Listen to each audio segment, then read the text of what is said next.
You're listening to Daily Sip with Marcel, giving you morning moments of insight, laughter, and a little something to stir the soul. Yeah. And good day, friends, my fellow sippers. Today is August 29th, 2025. Today marks the 20th anniversary of Hurricane Katrina's landfall in Burris, Louisiana, just 60 miles southeast of New Orleans. On August 29th, 2005, the Category 3 storm tore into the Gulf Coast, forever changing lives and landscapes. Katrina would become the costliest storm in U.S. history, $125 billion in damage, and one of the deadliest, claiming nearly 1,400 lives.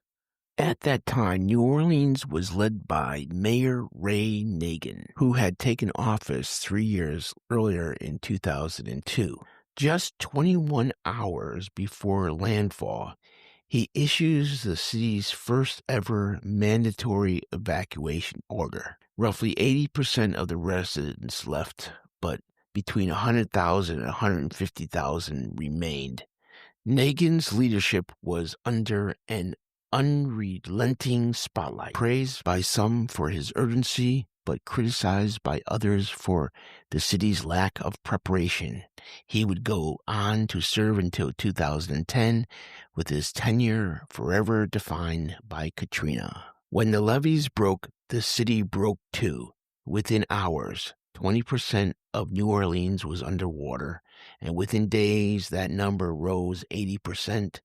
Do you remember? I do. I remember this. The haunting images of families stranded on rooftops, the Superdome meant to be a refuge, overwhelmed by need and resource failures.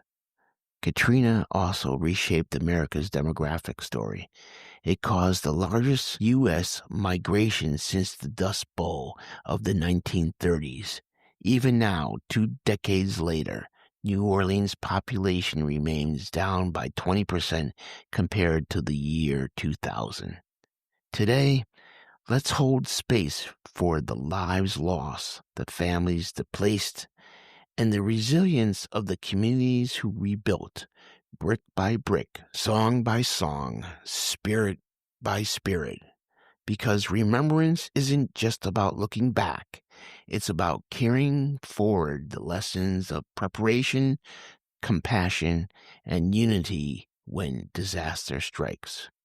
So, as you sip your coffee today, maybe whisper a prayer or send a thought to the Gulf Coast, honoring both the pain and the perseverance that Katrina etched into history. Now for something to think about. And now, here's a quick travel note for those of you packing your bags for this long weekend.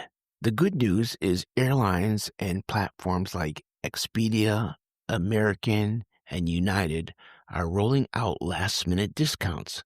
So if you're flexible, this weekend might be one of the best chances all year to score a bargain. Check those alternative airports, set a price alert, and maybe even consider a weekend departure if you're looking to stretch those travel dollars. Airlines for Labor Day are offering a rare bit of good news. Domestic flights are averaging 5 to 7% lower than last year, with some round trips dipping as low as $240 to $280. International fares are generally higher, but there are still attractive deals to Latin America and Europe, especially with increased airline competition. So whether you're heading out of town or staying local, I wish you a safe journey, plenty of rest, and joyful moments with people you love. Have a wonderful Labor Day weekend. That's a wrap for this week's Daily Sip with Marcel. Thanks for spending part of your day with me. If today's sip gave you something to think about, smile about, or share, pass it on. Be sure to follow the show so we can keep sipping together. Until next time, I'm Marcel. Stay grounded, stay grateful, and I'll see you on Monday. Thank you for letting me be part of your day. And until next time, keep noticing what makes life taste a little better. And if you're loving this, don't just sip in silence. Follow us, hit the subscribe button, and pour this into someone else's cup. Share it, spread it.